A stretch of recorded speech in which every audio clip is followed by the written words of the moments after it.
Hey everyone, it's Ethan here. Ava's taking a little break, so I'm stepping in tonight.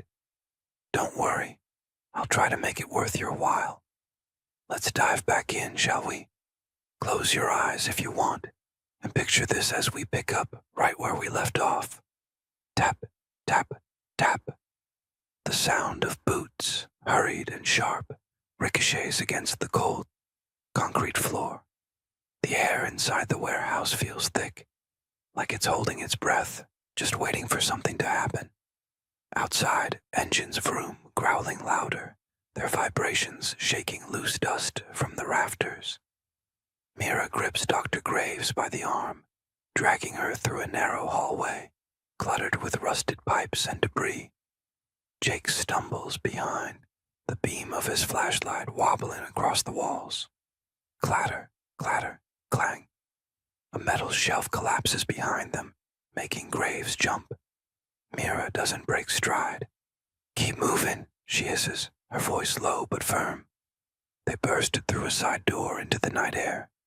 Whoosh! The cool breeze slaps against their faces, a stark contrast to the stifling warehouse. But there's no time to savor it. Uh-oh, Jake mutters. Crunch, crunch, crunch. Boots, not theirs, crunch against the gravel nearby. Flashlights sweep the area, their beams darting like searching fingers. Beep. A sharp beep beep cuts through the air, the unmistakable sound of a radio. Area secured. A voice crackles over the static. They've got to be here somewhere. Drip, drip. The slow, deliberate plip-plop of water from a broken pipe above seems unnaturally loud as they huddle behind a stack of old crates. Mira holds up a finger to her lips, motioning for silence. The three of them crouch there, their breathing shallow, the tension as thick as the shadows around them. Mira listens intently. Thud, thud, thud.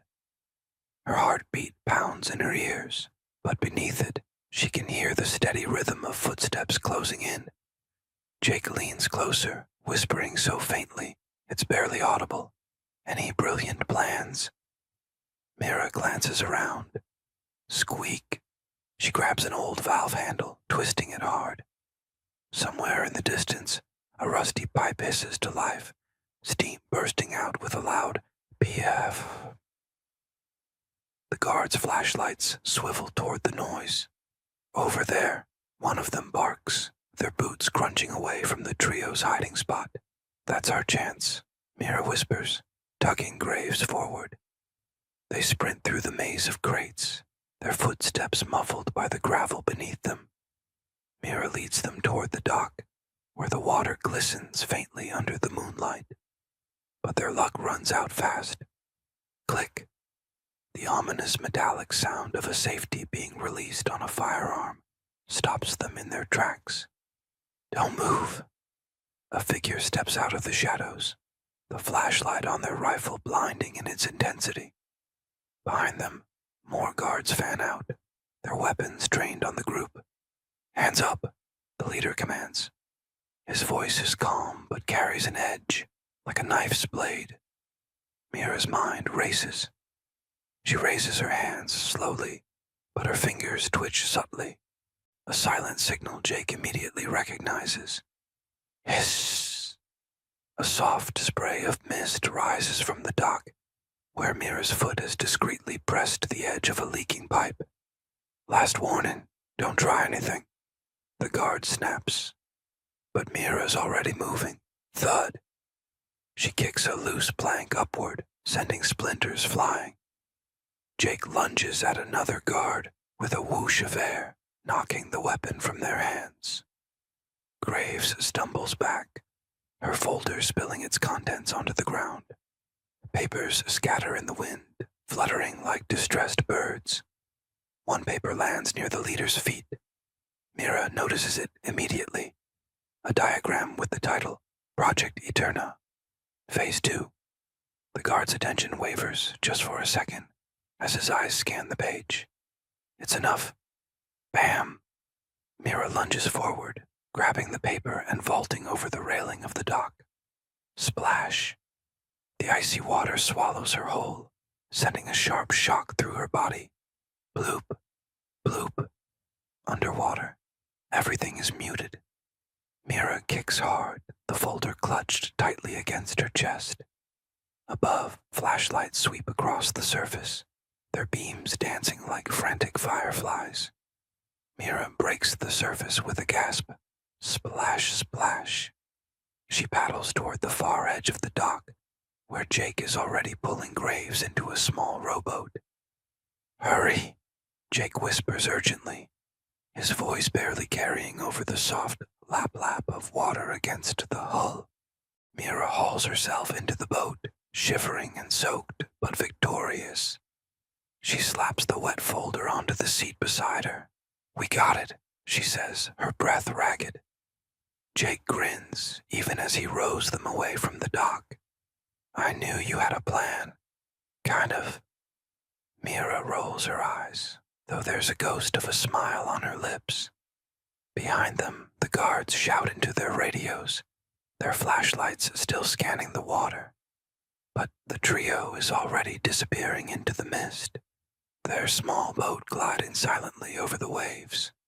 Blink, blink. Droplets fall from Mira's hair onto the folder as she carefully peels it open. The pages inside are damp but readable. Her eyes widen as she scans the text. Jake, this isn't just about Graves or Blackwell. This is bigger than we thought. Jake leans over, his brow furrowed. How much bigger? Mira looks up, her face pale. World-changing. Soft voice leaning into the mic. And that's where we'll leave them for tonight. A boat drifting through the mist, secrets unfolding like the ripples on the water. What happens next? Well, you'll just have to come back to find out. Sweet dreams, everyone. Hello listeners, I'm Rover, Ava Moon's trusty robot assistant. It seems I'm taking over the final moments here. Don't worry, Ava will be back in the next episode. But for now, let's talk about Ethan. Did he keep you entertained?